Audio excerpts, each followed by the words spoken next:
નમસ્કાર વિદ્યાર્થી મિત્રો, સ્વાગત છે તમારું નિત્યાનંદ ક્લાસીસના ઓનલાઈન લેક્ચરની ઓનલાઈન લેક્ચરની અંદર છેલ્લા 3 વિડીયોથી આપણે રોયલ સાયન્સ સ્કૂલ ધોરાજી દ્વારા બહાર પાડેલ 2021ની બોર્ડની એક્ઝામને રિલેટેડ પ્રેક્ટિસ પેપરો, જેમાં ગણિતના પ્રેક્ટિસ પેપરોનું આપણે સોલ્યુશન મેળવી રહ્યા છીએ, ત્યારે આપણે છેલ્લા 3 વિડીયોની અંદર વિભાગ A, B અને C નો સોલ્યુશન મેળવવાનો પ્રયત્ન કર્યો છે. આજે આપણે વિભાગ D ના પ્રશ્નોનું સોલ્યુશન મેળવવાનો પ્રયત્ન કરીશું. વિભાગ D છે એ કુલ 20 ગુણનો વિભાગ છે. દરેક 4 ગુણના પ્રશ્નો છે. એમાં 46 થી લઈને 53 સુધીના પ્રશ્નો પૂછાય છે. એમાંથી કોઈ પણ 5 પ્રશ્નો લખવાના હોય છે.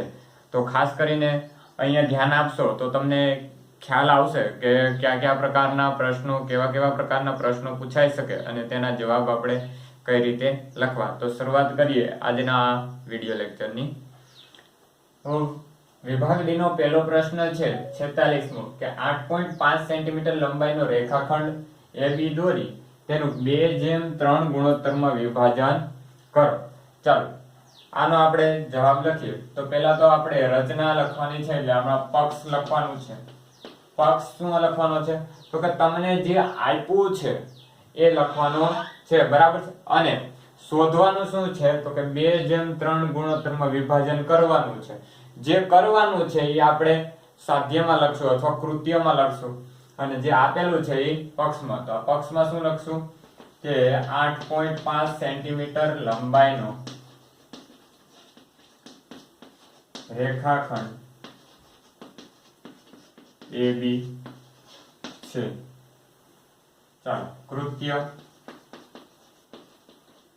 શું કરવાનું છે? તો કે AB રેખાખંડનું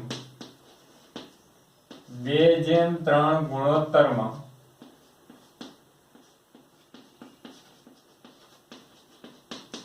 વિભાજન કરો, બરાબર છે. 2:3 ગુણોત્તરમાં વિભાજન કરવાનું છે. ચાલો આપણે દોરી લઈએ રચના દોરી લઈએ. તો પહેલા સૌપ્રથમ આપણે 8.5 સેન્ટીમીટર લંબાઈની કોઈ રેખાખંડ દોરીશું.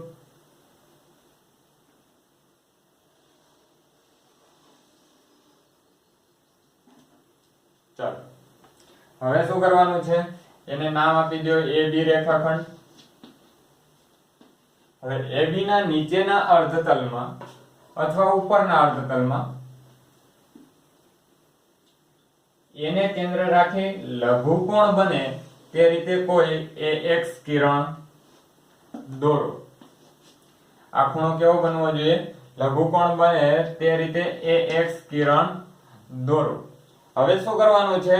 તો કે અનુકૂળ માપની ત્રિજ્યા લઈ એને કેન્દ્ર રાખી 5 બિંદુઓ AX પર રચવાના છે.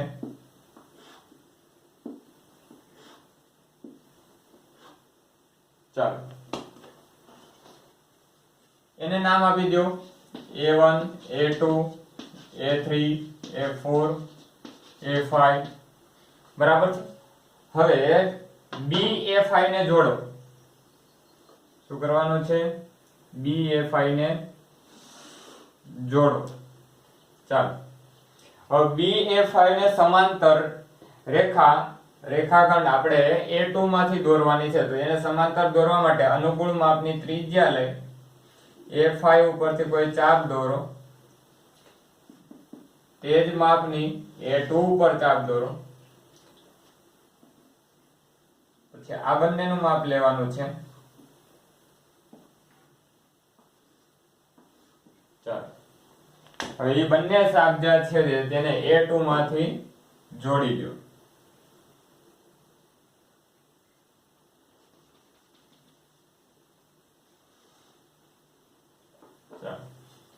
AB ને જ્યાં છેદે ત્યાં C નામ આપી દો. આ C શું છે? 2:3 ગુણોત્તરમાં AB નું વિભાજન કરે છે. ચાલો હવે રચનાના મુદ્દા લખી નાખીએ. કે પહેલા આપણે 8.5 સેમી નો AB દોર્યો હતો, તો લખો 8.5 સેમી નો AB. પછી શું દોર્યું હતું કે AB ને લઘુકોણ બનાવે, રેખાખંડ AB ને લઘુકોણ બનાવે એવું AX કિરણ દોર્યું હતું. પછી આપણે શું કર્યું કે A ને કેન્દ્ર રાખી અને 5 ચાપ દોરી, બરાબર છે. 5 ચાપ દોરી, એમાં બિંદુઓ A1 A2 A3 A5 બરાબર એ લીધા. એ કેવા લીધા છે તો કે બધા સરખા અંતરના લીધા છે. A1 A1 A2 A2 A3 A3 A3 A4 અને A4 A5 બરાબર છે. પછી શું કર્યું કે A5 અને B ને જોડી દીધું, તો લખો A5 અને B ને સાથે જોડો. ત્યારબાદ શું કર્યું કે B A5 ને સમાંતર થાય એવું A2 માંથી એક કિરણ દોરવાનું છે, બરાબર છે. ચાલો, એ કિરણ ક્યાં AB ને C માં છેદે છે. આ C માં છેદે છે એ બિંદુ C બિંદુ છે એ AB રેખાખંડનું 2:3 ગુણોત્તરમાં વિભાજન કરે છે. ચાલો, હવે આના પછીનો નેક્સ્ટ દાખલો જોઈએ આપણે. 47મો દાખલો શું કહે છે કે 6 સેન્ટીમીટર ત્રિજ્યા વાળું વર્તુળ દોરો. તેના કેન્દ્રથી 10 સેન્ટીમીટર દૂર આવેલા બિંદુમાંથી વર્તુળના સ્પર્શકની રચના કરો અને તેમની લંબાઈ માપો. ચાલો, તો આનું પક્ષ શું થશે તો કે પક્ષ વર્તુળ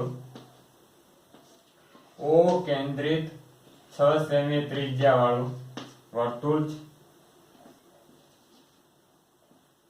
છે અને OP બરાબર 10 સેમી.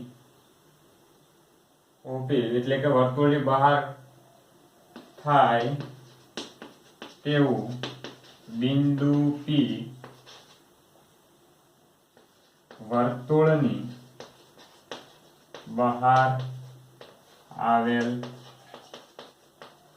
છે. સાધ્ય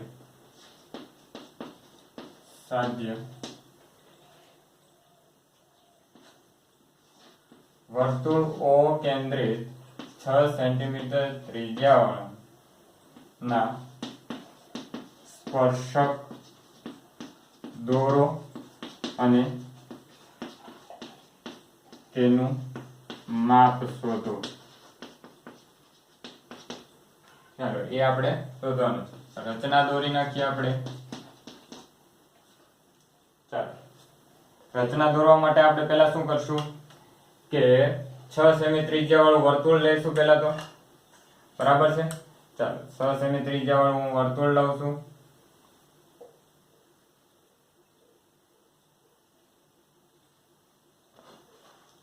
કોઈ બિંદુ O ને કેન્દ્રિત રાખું છું.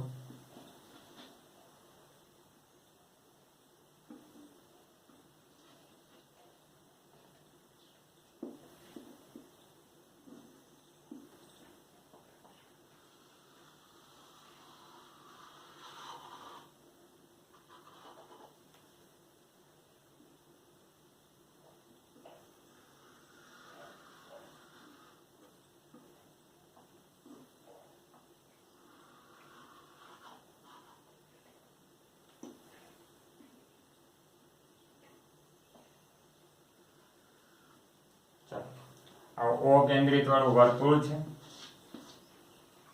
હવે શું કરવાનું છે, OP કેટલું થવું જોઈએ 10 થવું જોઈએ. એવું કોઈ બિંદુ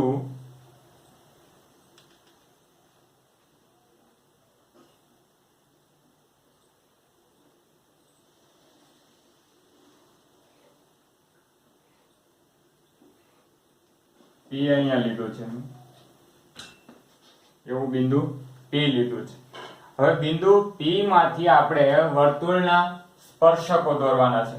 હવે વર્તુળના સ્પર્શકો દોરવા માટે આપણે પહેલા શું કરશું કે OP નો લંબ દ્વિભાજક દોરવો પડશે. ચાલો, તો અડધા કરતા વધારે માપની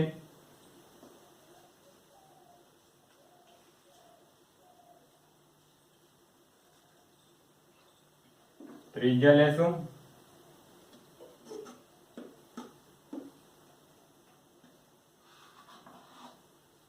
ઉપર નીચે ચાપ દોરીશું. તેવી જ રીતે આ બાજુથી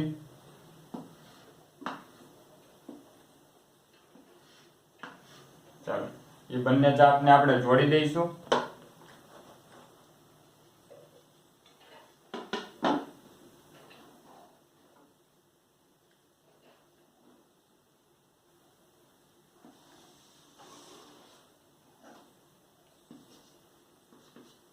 ઈ જ્યાં ઓપી ને છેદે ત્યાં કોઈ એમ નામ આપી દઈશું.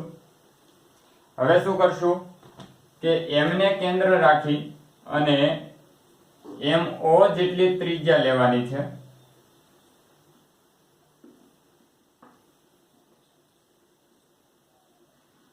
અને એક વર્તુળ દોરવાનું છે.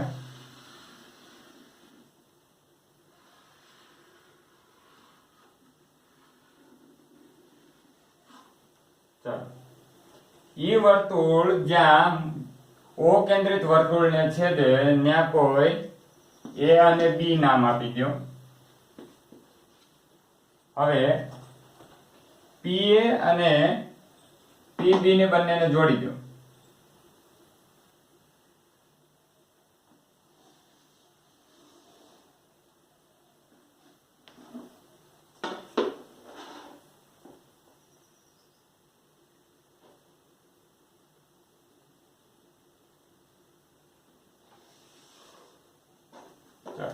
જોડી દીધા આ બંનેને.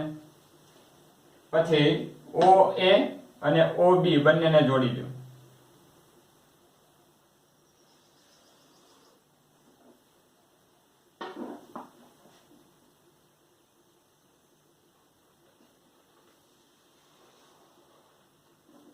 ચાલો, તો આ થઈ ગયા આપણે સ્પર્શકની રચના. આપણે OP કેટલું આપેલું છે? OP 10 સેન્ટીમીટર, બરાબર છે. ત્રિજ્યા કેટલી આપેલી છે? 6 સેન્ટીમીટર. આપણે શોધવાનું આ છે, બરાબર છે. આ બંને શોધવાના છે. તો ચાલો પહેલા રચનાના મુદ્દા લખી નાખીએ અને પછી આને શોધી લઈએ, બરાબર છે. ચાલો રચનાના મુદ્દા લખી નાખીએ.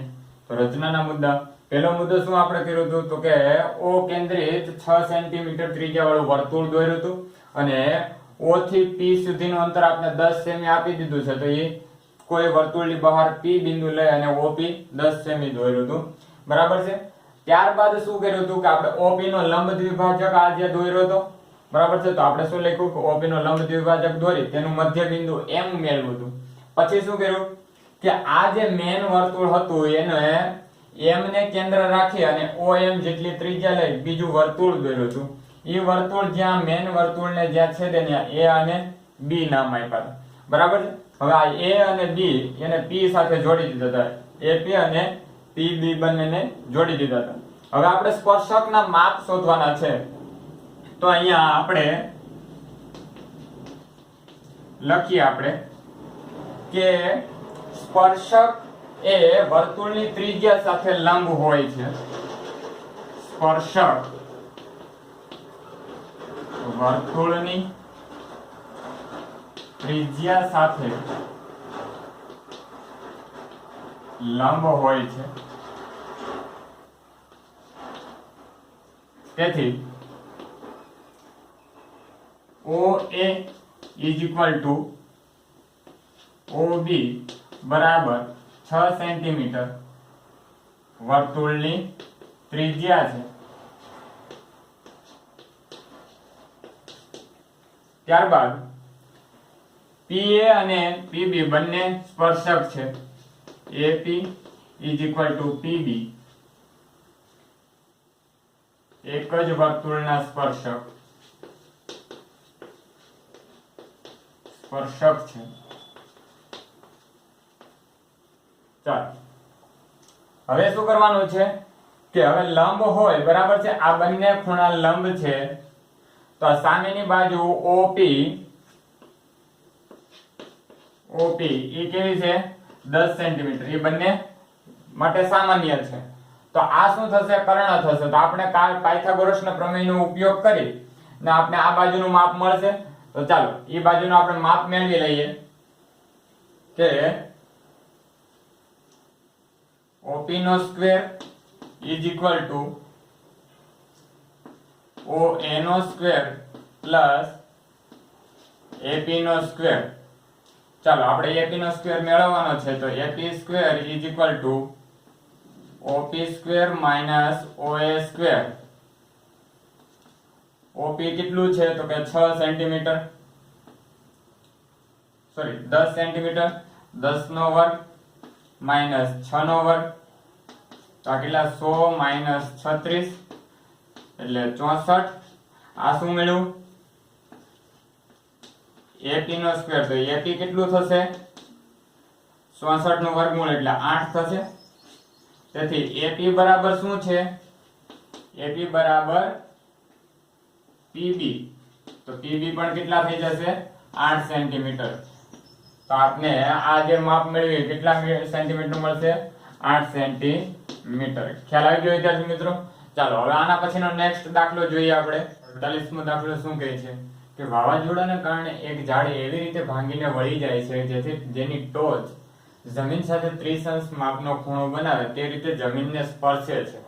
ઝાડની જમીનને સ્પર્શતી ટોચ અને ઝાડના થડ વચ્ચેનું અંતર 8 મીટર હોય તો ઝાડની ઊંચાઈ શોધો. હવે અહીંયા તમને એક આકૃતિ દ્વારા સમજાવું કે આકૃતિમાં શું કહે છે કે દાખલા તરીકે કોઈ એબી નામનું ઝાડ છે. ચલો એબી ઝાડ છે, એ વચ્ચેથી કાંકથી સી બિંદુએથી ભાંગી જાય છે. શું થાય છે ભાંગી જાય છે અને અહીંથી ભાંગી અને નીચે પડે છે. હવે નીચે પડે છે એટલે ડી બિંદુએ છેદે છે, જમીનને કંઈક અહીંયા ડી બિંદુએ છેદે છે અને અહીંયા કેટલા અંશનો ખૂણો બનાવે છે 30 અંશનો ખૂણો બનાવે છે. બરાબર છે. હવે પછી તમને શું કીધું છે કે આ ઝાડની જે ટોચ અહીંથી વળીને જે અહીંથી પડી છે, બરાબર છે, આ ઝાડની ટોચ વળીને અહીંથી વળીને અહીંયા જે પડી છે એ અહીંથી અહીંયા ઝાડના થડ સુધીનું અંતર છે એ કંઈક 8 મીટર આપેલું છે. તો તમારે આ ઝાડનું A થી B સુધીનું અંતર શોધવાનું છે. તો હવે આપને ખબર છે કે CD આ અંતર કેટલું છે તો કે આ ઝાડ છે એ AC જેટલું થાય. બરાબર છે. તો આપણે લખીએ અહીંયા કે AB ઝાડ એ C બિંદુએથી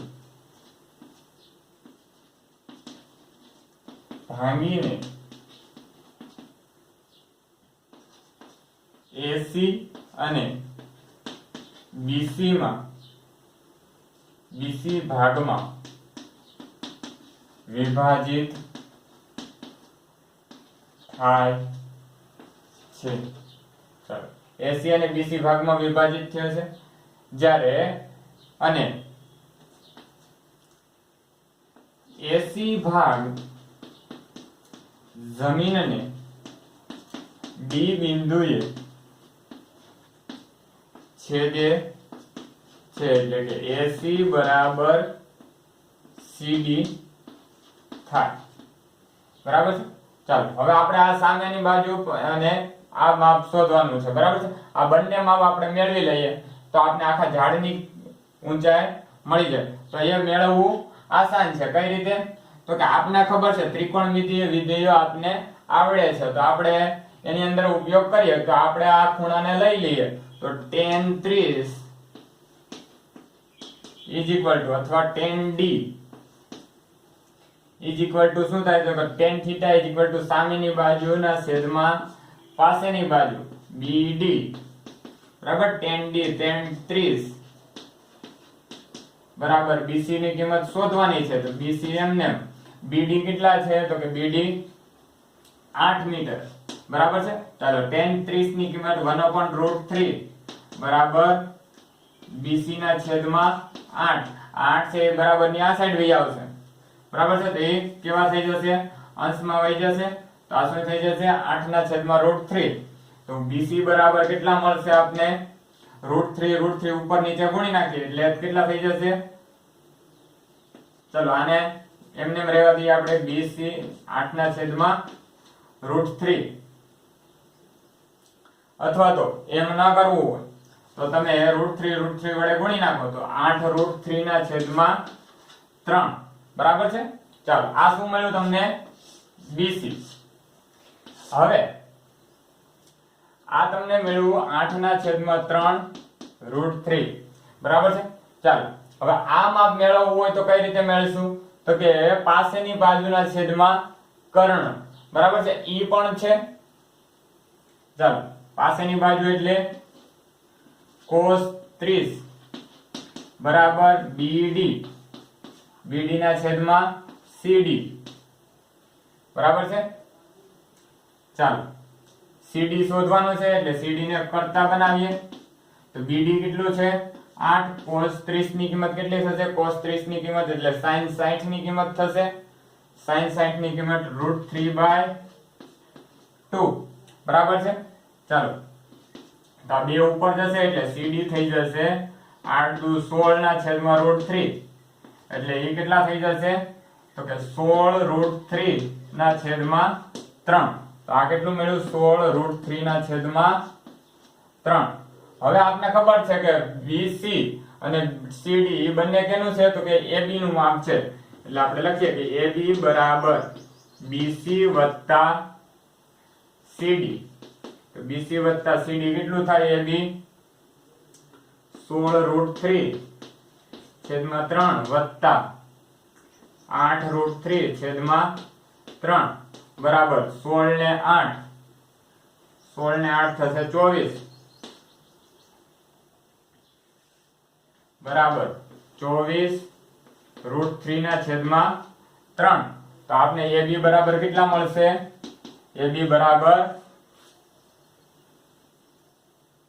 આ ભાગ ઉડી જશે, 8 તેરી 24 એટલે 8 √3 કેટલા મળશે? 8 √3. AB ની કિંમત કેટલી મળી? 8 √3. એટલે ઝાડની ઊંચાઈ કેટલી હશે? 8 √3 જેટલી. ખ્યાલ આવી ગયો? ચાલો, એના પછીનો નેક્સ્ટ દાખલો જોઈએ આપણે. ચાલો, એના પછીનો 49મો. શાંતા શેડમાં એક ઉદ્યોગ ચલાવે છે. આ શેડનો આકાર લંબઘન ઉપર અર્ધવર્તુળાકારથી બંધ છે.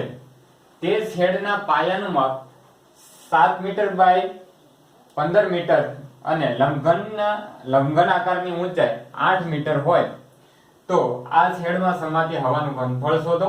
ઉપરાંત શેડમાં મશીનરીના ભાગનું કુલ ઘનફળ 300 મીટર ઘન અને 20 કારીગરો પૈકી પ્રત્યેક કારીગરે રોકેલી જગ્યાનું ઘનફળ 0.08 મીટર ઘન છે. તો આ શેડમાં કેટલી હવા હશે? હવે આ જે તમને માહિતી આપેલી છે તે આધારે એક તમને આકૃતિ દોરી બતાવું. તો આકૃતિ કંઈક આવી થશે.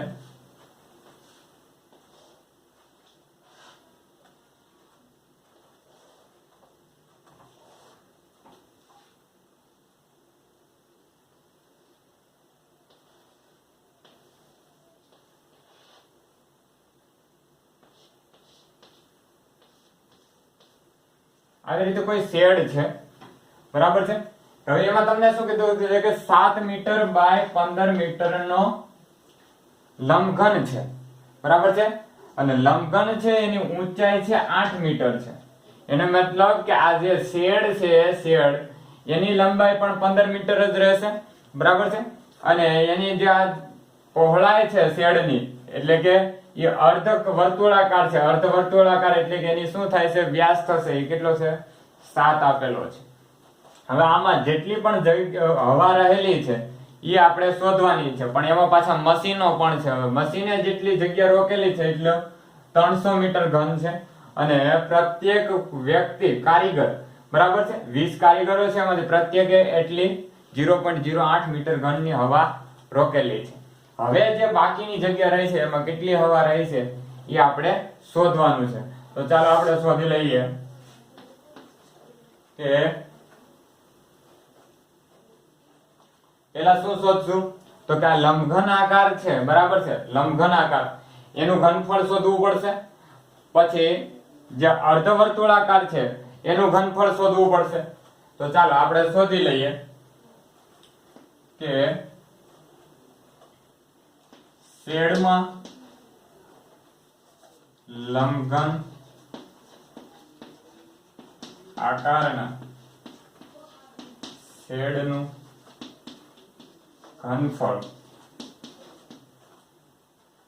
એટલે કે મશીનરી અને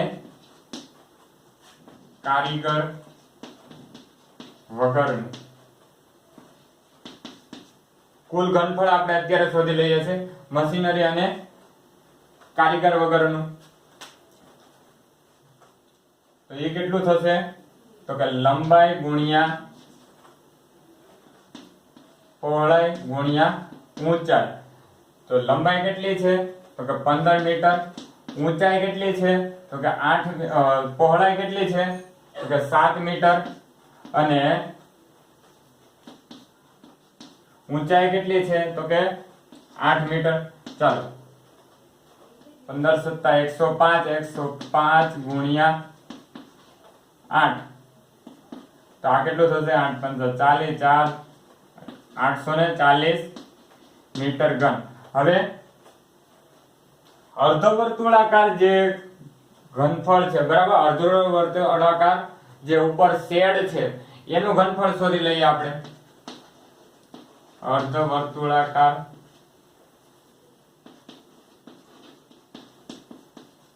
નું ઘનફળ બરાબર 1/2 પાઈ r સ્ક્વેર h. 1/2 પાઈ ની કિંમત આપણે આપી દીધી છે 22/7. r એટલે કે r કેટલો છે તો કે 7 કરતા 2 અડધો થશે. આ 7 શું છે આનો વ્યાસ થશે. તો વ્યાસ કરતા ત્રિજ્યા કેવી હોય અડધી. 7 ગુણ્યા 7/2 એટલે વર્ગ છે એટલે 2 વાર ગુણાકાર કરીશું h. તો આ એની શું થશે લંબાઈ 15. ચાલો આ ભાગ ઉડાડી દઈએ. 11 × 2 = 22. આ 7 7 ઉડી ગયા. ચાલો 11 + 7 = 77 ગુણ્યા 15/4 બરાબર. આ કેટલા મળશે આપને તો કે 1155/4. 1155 ભાગ્યા 4 કરો એટલે તમને 4 × 2 = 8, 288. 8 × 2 =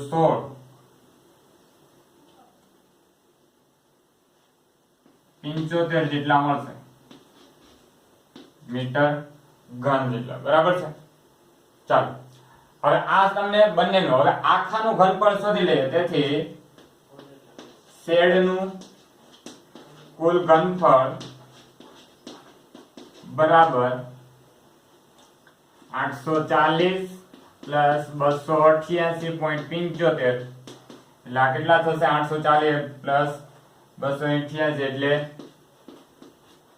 1128.75 મીટર ઘન.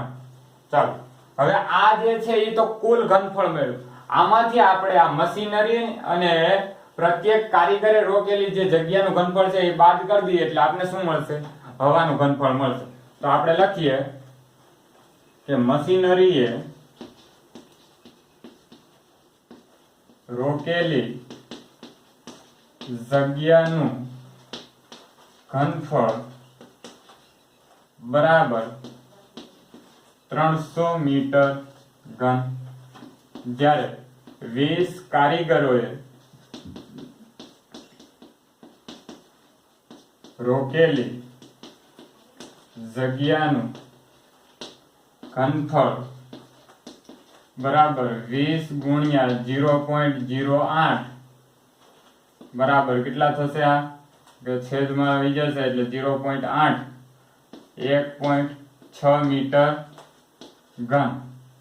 ચાલો આ બંનેને આપણે આમાંથી બાદ કરી દઈએ. તેથી હવાનું ઘનફળ બરાબર શેડનું કુલ ઘનફળ માઈનસ મશીનરીનું ઘનફળ માઈનસ કારીગરનું ઘનફળ. ચાલો શેડનું ઘનફળ કેટલું મળ્યું આપને 1128.75 માઈનસ મશીનરીનું 300 ને 1.6 કારીગરોનું. ચાલો એને આમાંથી આપણે બાદ કરી દઈએ. ચાલો 1100 માંથી 300 ને બાદ કરશું એટલે કેટલા વધશે તો કે 828.75 માંથી આપણે 1.6 ને બાદ કરીશું એટલે આપને આ મળશે 827.15 મીટર ઘન. તો આની અંદર કેટલી હવા રહેલી હશે? તો કે તેથી શેડમાં 827.15 મીટર ઘન હવા રહેલી હશે. ખ્યાલ આવી ગયો વિદ્યાર્થી મિત્રો? ચાલો આના પછીનો નેક્સ્ટ દાખલો જોઈએ આપણે. 50મો દાખલો શું કહે છે કે ત્રિકોણ PQR સમરૂપ ત્રિકોણ XYZ છે, તો સાબિત કરો કે PQR ના છેદમાં XYZ PQ ના છેદમાં XY whole square, QR upon YZ whole square અને PR upon XZ whole square. આ સાબિત કરવાનું છે. ચલો આ પ્રમેય છે, થેલ્સનો પ્રમેય છે, સાબિત કરીએ આપણે. તો પક્ષ સાબિતી આપેલું છે એટલે પક્ષ સાધ્ય ને સાબિતી લખવી પડશે. તો પક્ષ એટલે આપણે શું આપેલું છે કે ત્રિકોણ PQR સમરૂપ ત્રિકોણ XYZ આપેલ છે. ચાલો સાબિત શું કરવાનું છે? તો કે સાધ્ય PQR નું ક્ષેત્રફળ upon XYZ નું ક્ષેત્રફળ is equal to PQ upon XY whole square is equal to QR upon YZ whole square and is equal to PR upon XZ whole square. આ સાબિત કરવાનું છે. ચાલો સાબિતી. પેલા તો બે ત્રિકોણ આપણે દોરી લઈએ.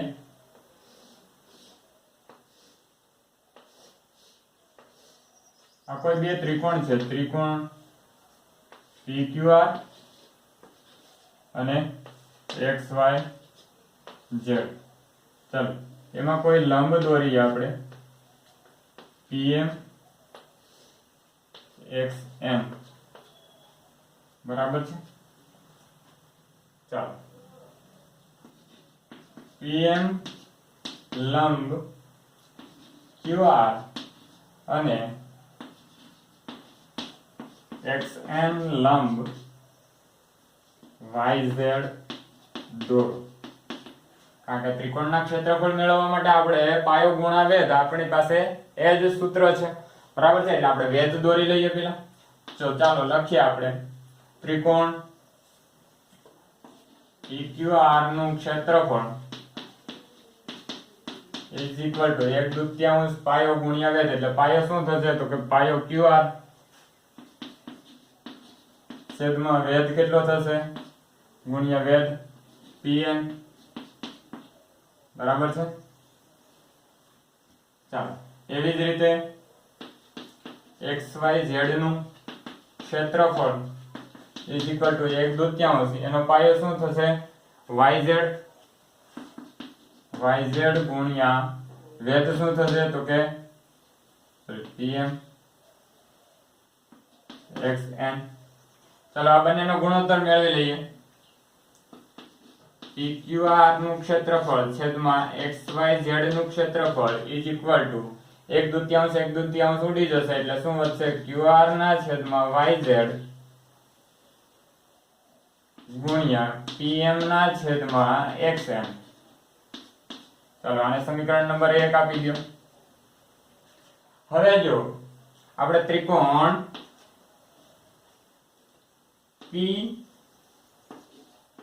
PMQ અને ત્રિકોણ XNY માટે જોઈએ આપણે. તો ત્રિકોણ, હવે આ ત્રિકોણોની વાત થાય છે. તો આ બંને ત્રિકોણોમાં આ ખૂણો કેવો છે? તો કે કાટખૂણો છે. બરાબર છે?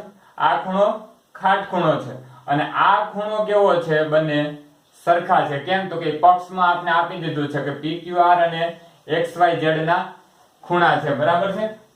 તો આપણે લખીએ કે ખૂણો M is equal to ખૂણો N. આપણે અહીંયા લખી શકીએ કે કાટખૂણા છે. ચાલો એવી જ રીતે ખૂણો Q બરાબર, ખૂણો શું આપેલો છે? y કેમ તો કે પક્ષમાં આપણે કીધું ત્રિકોણ PQR સમરૂપ ત્રિકોણ XYZ અને સામાન્ય ખૂણો છે, તો આપણે અહીં લખી શકીએ પક્ષ, બરાબર છે.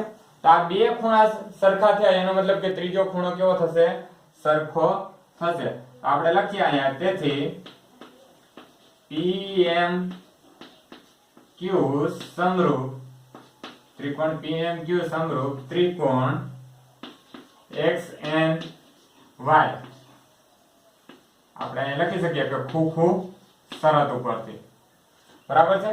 ચાલો આ આપને મળ્યું, તો આના દ્વારા હું આપણે લખી શકીએ કે ભાઈ PM ના છેદમાં XN is equal to PQ ના છેદમાં XY. આ સમીકરણ નંબર, ચાલો હવે ત્રિકોણ અને સમીકરણ નંબર 2 આપી દો. PQR સમરૂપ ત્રિકોણ XYZ આપેલું છે, તેથી PQ ના છેદમાં XY is equal to QR ના છેદમાં YZ is equal to PR ના છેદમાં XZ લખી શકીએ. આને સમીકરણ નંબર 3 આપી દો. ચાલો PQ ના છેદમાં XY PM ના છેદમાં XN is equal to PQ ના છેદમાં XY, પરંતુ PQ ના છેદમાં XY is equal to શું છે તો કે QR ના છેદમાં YZ લખી શકીએ. તો યાની કે આપણે PM ના છેદમાં XN છે એની જગ્યાએ આપણે QR ના છેદમાં YZ લખી શકીએ. તો આપણે લખી શકીએ અહીંયા સમીકરણ 1, 2 અને 3 પરથી PQR નું ક્ષેત્રફળ છેદમાં XYZ નું ક્ષેત્રફળ is equal to QR ના છેદમાં YZ ગુણ્યા QR ના છેદમાં YZ is equal to QR નો સ્ક્વેર છેદમાં YZ નો square is equal to whole square. ખ્યાલ આવી ગયો? હવે આપણે લખી શકીએ કે સમીકરણ 3 પરથી સમીકરણ 3 શું છે કહે છે કે PQR ના છેદમાં XY is equal to QR ના છેદમાં YZ is equal to PR ના છેદમાં XZ. તો આપણે લખી શકીએ કે PQR ના છેદમાં XYZ is equal to PQ ના છેદમાં XY whole square is equal to QR ના છેદમાં YZ whole square is equal to PR ના છેદમાં XZ હોલ સ્ક્વેર. ચાલો આ થઈ ગયો સાબિત. ખ્યાલ આવી ગયો વિદ્યાર્થી મિત્રો? ચાલો આના પછીનો નેક્સ્ટ દાખલો જોઈએ આપણે 51મો. જો નીચે આપેલ આવૃત્તિ વિતરણનો મધ્ય 28.5 હોય તો x અને y શોધો. આવૃત્તિ આપેલી છે વર્ગ અને આવૃત્તિ. વર્ગ આપેલા 0 થી 10, 10 થી 20, 20 થી 30, 30 થી 40, 40 થી 50, 50 થી 60 અને આવૃત્તિ આપેલી છે 5 x 20 15 y અને 15. કુલ આવૃત્તિ આપને 60 આપી દીધી છે અને આપણે મધ્યસ્થ આપી દીધો છે 28.5 અને x અને y શોધવાના છે. તો પહેલા આપણે આવૃત્તિ વિતરણનું કોષ્ટક તૈયાર કરી નાખીએ. ચલો વર્ગ આવૃત્તિ બરાબર છે 0 થી 10, 10 થી 20, 20 થી 30, 30 થી 40, 40 થી 50, 50 થી 60, 60 થી 60 સુધી જ છે, બરાબર છે. ચાલો 5 x 20 15 y અને 5 આના બરાબર કેટલા આપી દીધા છે તમને? 60. પણ આનો સરવાળો કરવો પડશે આપણે, બરાબર છે. ચાલો પહેલા તો મધ્ય કિંમત શોધવી પડશે આપણે xi, બરાબર. જો કે xi ની કાંઈ આપણે એટલી બધી જરૂર નહીં પડે, પણ સંચય આવૃત્તિ મેળવી લઈએ. સંચય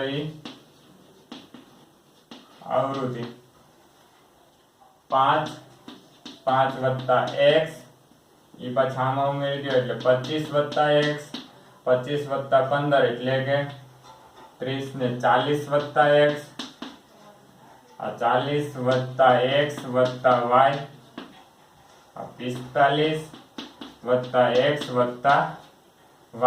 ચલો આ આપણું આવૃત્તિ વિતરણ થઈ ગયું તૈયાર. અહીંયા તમને આના બરાબર 60 આપી દીધા છે, પરંતુ ચલો હવે આપણે પહેલા થોડોક ડેટા બનાવી લઈએ આપણે કે ચલો મધ્યસ્થ m બરાબર તમને કેટલા આપી દીધા છે 28.5 n કેટલા આપી દીધા છે 60 બરાબર છે ચાલો મધ્યસ્થ 28.5 છે તેથી 28.5 છે એ કયા વર્ગની વચ્ચે આવશે તો કે 20 અને 30 ની વચ્ચે આવશે તો આપણો મધ્યસ્થ વર્ગ કયો થશે તો કે 20 થી 30 તેથી આપણે લખીએ કે મધ્યસ્થ વર્ગ 20 થી 30 થશે બરાબર હવે 20 થી 30 મધ્યસ્થ વર્ગ થાય તો આપણે અધર સીમા L શું મળશે તો કે એની અધર સીમા 20 મળી જશે ચાલો હવે આપણે n બરાબર 60 આપી દીધા છે તેથી n ડિવાઇડેડ બાય 2 કેટલા થશે 30 અને પ્લસ બીજું શું કીધું છે કે 60 એટલે કે 45 x y બરાબર 60 થશે એટલે x y બરાબર કેટલા થશે 60 45 એટલે કેટલા વધશે તો કે 15 આ એક સમીકરણ નંબર 1 મળી જશે આપને ચાલો હવે બીજું શું છે તો કે સંચય આવૃત્તિ ચાલો હવે આપણે મધ્યસ્થનું સૂત્રનો ઉપયોગ કરીએ કે m L n divided by 2 minus CF upon F ગુણ્યા H ચાલો આપણે કોની જરૂર પડી છે CF અને H ની તો આપણે CF એટલે કે મધ્યસ્થ વર્ગ જે કાંઈ છે બરાબર છે મધ્યસ્થ વર્ગ આ છે બરાબર છે એના આગળના વર્ગની સંચય આવૃત્તિ આગળનો વર્ગ આ થાય એની સંચય આવૃત્તિ શું થાય 5 x પછી h એટલે કે વર્ગની વર્ગ લંબાઈ તો કે 10 પછી f મધ્યસ્થ વર્ગની આવૃત્તિ કેટલી છે 20 ચાલો આ ડેટા આપણે આની અંદર મૂકી દઈએ 28.5 બરાબર l ની કિંમત આપણી પાસે છે કેટલી છે 20 વત્તા n divided by 2 કેટલા છે 30 cf ની કિંમત કેટલી છે 5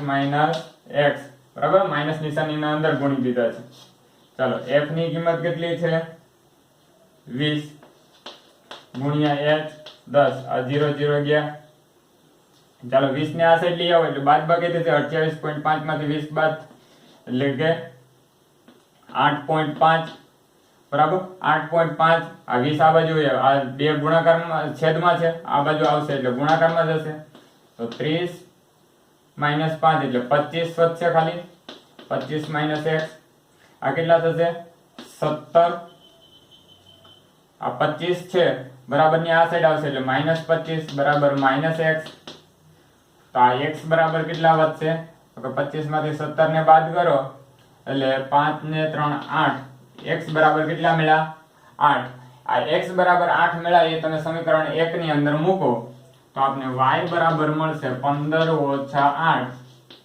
બરાબર y બરાબર 15 માંથી 8 ને બાદ કરો એટલે 7 તો આપને x અને y ની કિંમત મળી ગઈ ખ્યાલ આવી ગયો વિદ્યાર્થી મિત્રો ચાલો એના પછીનો દાખલો જોઈએ આપણે 52મો પ્રશ્ન કે એક ચોક્કસ શહેરમાં 30 વિસ્તારોમાં હવાના SO2 ની સાંદ્રતા ઘટકો પ્રતિ 10 લાખમાં એટલે કે ppm માં શોધવા માટે નીચે દર્શાવેલ માહિતી એકત્રિત કરવામાં આવી હતી હવામાં SO2 ની સાંદ્રતાનો મધ્યક શોધવાનો છે કોઈ આ કોષ્ટક આપેલો છે એમાં SO2 ની સાંદ્રતા તમને ppm માં દર્શાવેલી છે કે SO2 ની સાંદ્રતા 0.00 થી 0.004 માં હોય તેવા ચાર વિસ્તારો 0.0004 થી 0.08 માં 9 0.08 થી 0.12 સુધીમાં 9 0.12 થી 0.16 સુધીમાં 2 0.16 થી 0.20 સુધીમાં 4 0.20 થી 0.24 સુધીમાં 2 બરાબર છે હવે આનો મધ્યક શોધવાનો છે તો પહેલા આપણે આવૃત્તિ વિતરણનો કોષ્ટક બનાવી લઈએ તો આપણે વર્ગ પહેલા લઈ લઈએ SO2 નો વર્ગ તો કે 0.00 થી 0.04 0.04 થી લઈને 0.08 0.08 થી લઈને 0.12 0.12 થી લઈને 0.16 16, 0.16 થી લઈને 0.20, 0.20 થી લઈને 0.24. ચાલો હવે આપણે જોઈએ એની આવૃત્તિ. આવૃત્તિ કેટલી આપેલી છે તો 4 9 9 2 4 2. તો પેલા આપણે આની મધ્ય કિંમત xi શોધવી પડશે. ચાલો xi શોધવા માટે આપણે ખબર છે કે આ બંને વચ્ચેનો તફાવત શોધવાનો છે. આ બંને વચ્ચેનો તફાવત એટલે કે 0.02, અહીંયા 0.06, 0.0, 0.10, 0.14, 0.18, 0.22.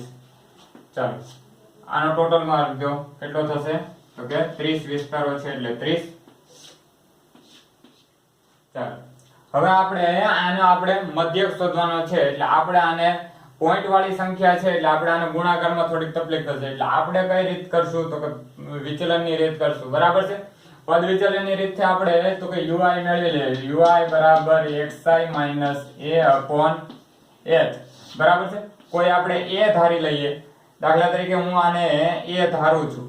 બરાબર છે. ચાલો હું આને a ધારું છું. બધાની વર્ગ લંબાઈ સરખી છે એટલે આપણે ui માં આપણે સરળ રીત પડશે 0 -1 -2 1 2 3. ખ્યાલ આવી ગયો. ચાલો હવે શું કરશું fi ui.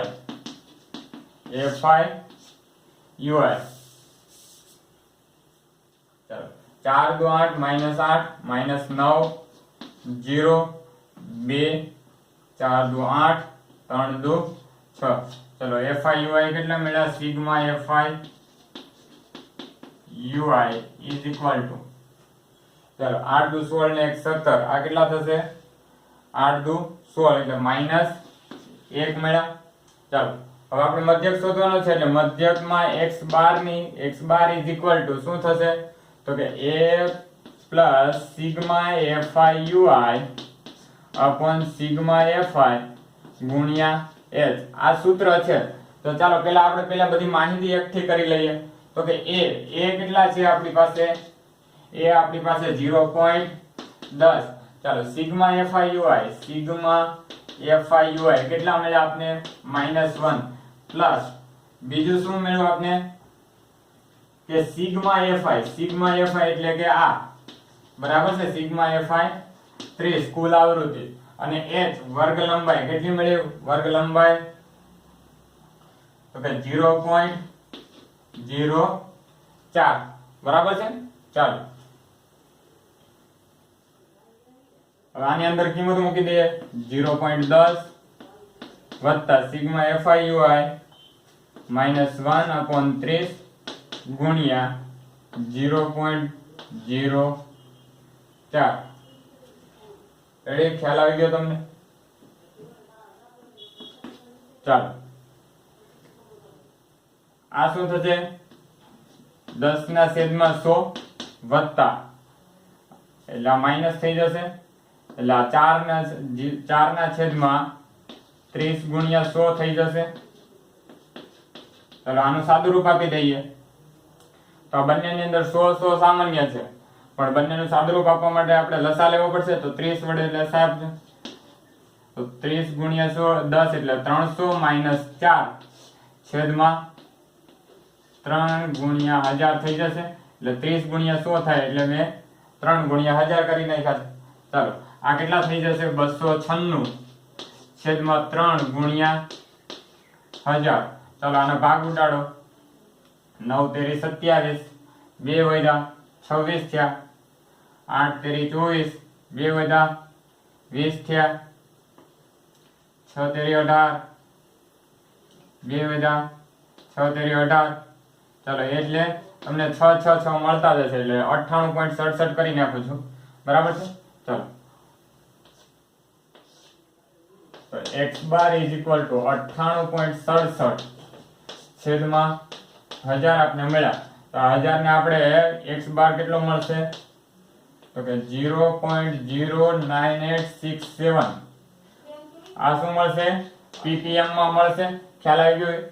તો આપણે હવે માહિતીનો મધ્યક કેટલો મળ્યો તો કે 0.09867 ppm બરાબર છે એટલે કે હવામાં SO2 ની સાંદ્રતાનો મધ્યક કેટલો થશે કે 0.09867 ખ્યાલ આવી ચાલો હવે આના પછીનો દાખલો જોઈએ આપણે છેલ્લો પ્રશ્ન 53મો કાટકોણ ત્રિકોણમાં કર્ણનો વર્ગ બાકીની બે બાજુઓના વર્ગોના સરવાળા બરાબર થાય તેમ સાબિત કરો બહુ મોસ્ટ આઈએમપી દાખલો છે આ પાયથાગોરસના પ્રમેય તરીકે આને ઓળખાય છે પાયથાગોરસના પ્રમેય કયો બોધાયનનો પ્રમેય કયો થેલ્સના શિષ્યનો પ્રમેય કયો બધું સરખું જ છે બરાબર છે તેમાં આ જ આવશે બહુ most IMP very most IMP દાખલો છે ઘણી વખત પરીક્ષાઓમાં પૂછાતો દાખલો છે ચાલો એનું સોલ્યુશન આપણે મેળવીએ તો એમાં અપક્ષ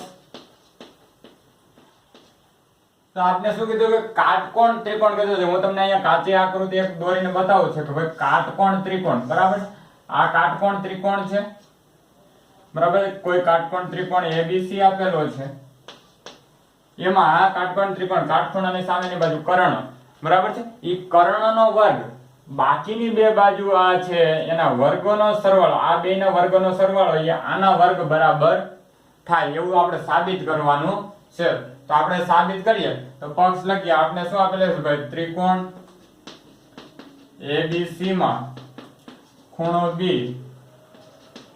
કાટખૂણો છે ચાલો સાબિતી સાધ્ય સાબિત શું કરવાનું છે કે ભાઈ કર્ણનો વર્ગ કર્ણ શું છે તો કે 80 નો વર્ગ એનો વર્ગ ઈ કેના બરાબર થાય તો કે બાકીની જે બાજુઓ છે એનો વર્ગ બરાબર થાય ના વર્ગના સરવાળા બરાબર થાય આવું આપણે સાબિત કરવાનું છે ચલો સાબિત સાવ સિમ્પલ છે માત્ર અહીંયા એકવાર ધ્યાન આપી દેશો એટલે તમને ખાસ કરીને આવડી જશે ચલો સાબિતી આપણે કરીએ તો આપણે કોઈ BD લંબ AC દોરો એટલે કે કોઈ વેધ દોરવાનો છે AC ઉપર બરાબર BD લંબ AC દોરવાનો છે ચાલો AC દોરી દીધો હવે શું કરવાનું છે તો કે આ ત્રિકોણ જે છે આખો ત્રિકોણ ABC અને ત્રિકોણ આ ઉપરવાળો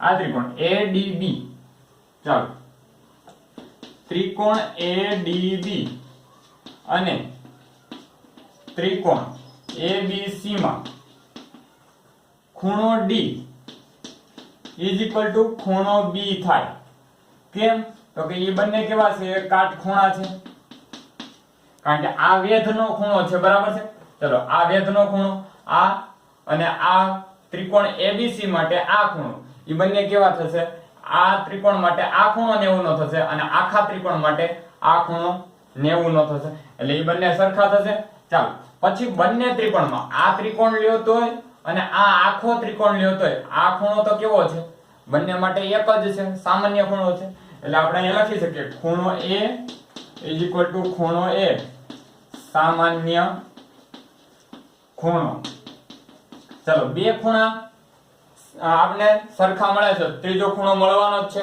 ચાલો તો આના ઉપરથી આપણે લખી શકીએ ત્રિકોણ ADB સમરૂપ ત્રિકોણ ABC ખૂખું શરત ચાલો તો આના ઉપરથી આપણે શું લખી શકીએ તો હવે જો સાબિત કરવા માટે ખાસ કરીને ધ્યાન રાખવાનું પહેલા આપણે આ બે બાજુ લેવાની છે ચલો તો પહેલા અહીંથી આ બે તો અહીંથી પણ આ બે લેશું તો AD ના છેદમાં AB બરાબર હવે આ બે લીધી હવે શું કરવાનું છે બંનેમાંથી આમ લેવાનું છે આ રીતે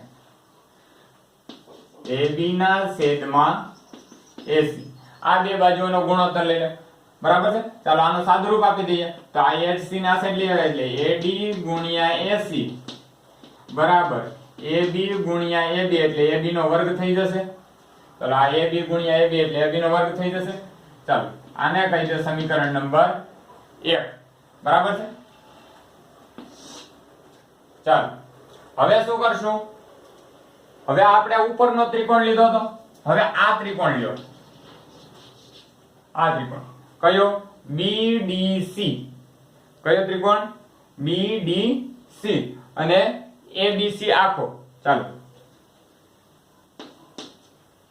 ત્રિકોણ BBC અને ત્રિકોણ ABC માં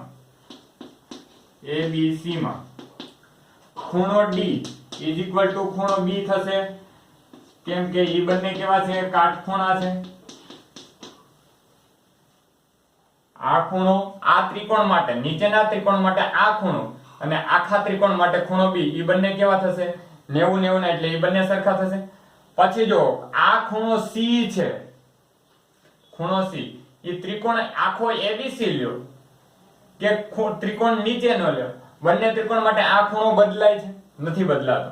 આ બંને ત્રિકોણ માટે કેવો છે? સામાન્ય ખૂણો. તો આપણે લખી શકીએ ખૂણો C = ખૂણો C. કેમ? તો કે સામાન્ય ખૂણો. બરાબર છે. તો આપણે લખી શકીએ, શું લખી શકીએ આપણે? કે ત્રિકોણ BDC સમરૂપ ત્રિકોણ ABC. કઈ રીતે? તો કે બે ખૂણા સામાન્ય થયા, બરાબર છે? બે ખૂણા સરખા થયા તો ત્રીજો ખૂણો થાય, ખોખું શરત ઉપરથી. હવે આપણે શું કરવાનું છે કે આપણે આગળની શરતમાં કયા બે બાજુઓ લીધી હતી? તો કે આ બે લીધી હતી. હવે અહીંયા શું કરવાનું છે? તો કે આ બે બાજુ લેવાની છે. પેલા આગળ લીધી હતી, હવે પાછળની DC. તો DC ના છેદમાં અહીંથી BC થશે. ચલો BC. હવે અહીંયા આ બે તો ચાલુ જ રાખવાનું, આ બે, બરાબર? BC ના છેદમાં AC. ચાલો આનો સાદુરૂપ આપી દો, એટલે DC ગુણ્યા AC બરાબર BC ગુણ્યા BC, એટલે BC નો વર્ગ.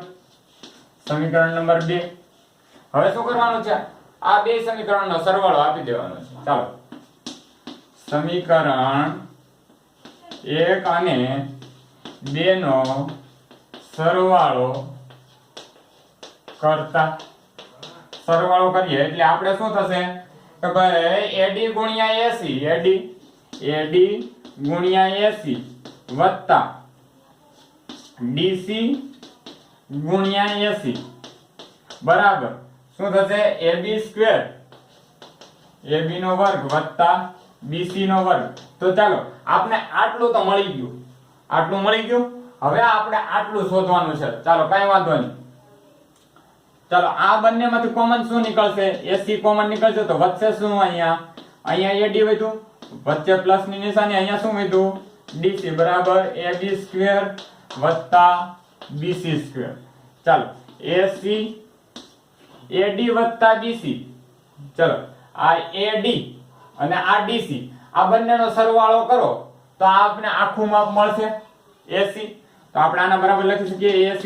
કેમ? તો કે A' C' A' D' C હોવાથી AB સ્ક્વેર વત્તા BC સ્ક્વેર. અહીં લખીએ આપણે A' D' C. તો આ AC ગુણ્યા AC થઈ ગયું, એટલે AC નો વર્ગ બરાબર AB નો વર્ગ વત્તા BC નો વર્ગ. આ થઈ ગયું સાબિત. ખ્યાલ આવી ગયો વિદ્યાર્થી મિત્રો?